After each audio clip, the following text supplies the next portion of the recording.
Hello everyone and जय माता दी। I hope आप लोगों का आज का दिन बहुत ही अमेजिंग था। आज नवरात्रि का दूसरा दिन था और दिन की शुरुआत हमने पूजा और दिया जलाकर करी। ब्रेकफास्ट भी थोड़ा स्पेशल था क्योंकि राजन ने मेरे लिए बनाया आवाकाडो टोस्ट और गरम गरम चाय। अब दूसरे नवरात्रि वाले दिन माँ का रूप है माँ ब्रह्मचारिणी का और उनका रंग है लाल। माँ का ये रूप तपस्या, पेशेंस और डिवोशन का प्रतीक है। माँ की जो कहानी है वो ये है कि पहला उनका रूप सती का था और दूसरा रूप शैलपुत्री का, जब उन्होंने हिमालय के घर जन्म लिया। और इसी जन्म में उन्होंने कठिन तपस्या की और वो माँ ब्रह्मचारिणी बनी। उन्होंने तपस्या की शुरुआत फूल और फल खाकर की, फिर कई वर्षों तक सिर्फ बेलपत्र और गंगा जल पे जीवन व्यतीत किया और अंत में बिना खाए पिए सिर्फ महादेव का ध्यान करते हुए उन्होंने कई हजार वर्ष तक तपस्या की। सोचिए, इतना धैर्य, इतनी शक्ति और इतना फेथ। उनकी इस तपस्या ने तीनों लोकों को हिला दिया।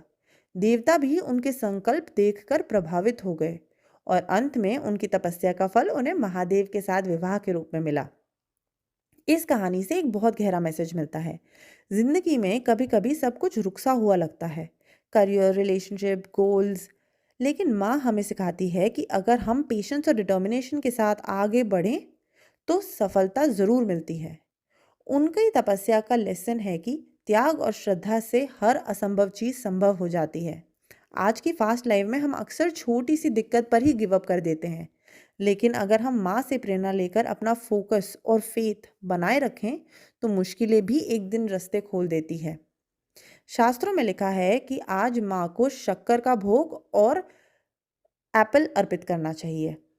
मुझे लगता है कि माँ ब्रह्मचारिणी का रूप हमें हर रोज़ एक रिमाइंडर देता है कि जब वो बिना खाए पिए इतनी तपस्या कर सकती हैं, तो हम अपने छोटे छोटे स्ट्रगल्स को पेशेंस के साथ हैंडल क्यों नहीं कर सकते। लाइफ में प्रॉब्लम्स आती हैं, लेकिन उनके सामने खड़े रहना ही असली स्ट्रेंथ है। मैं खुद अपनी लाइफ में ये फील करती हूँ कि कभी कभी चीज़ें प्लान के हिसाब से नहीं होती, तब पेशेंस रखना मुश्किल हो जाता है। लेकिन आज के दिन मुझे याद दिलाता है कि हर चीज़ का एक वक्त होता है। अगर माँ ने इतनी तपस्या के बाद अपना गोल पाया, तो हम भी अपने गोल्स पाने में सक्सेसफुल हो सकते हैं।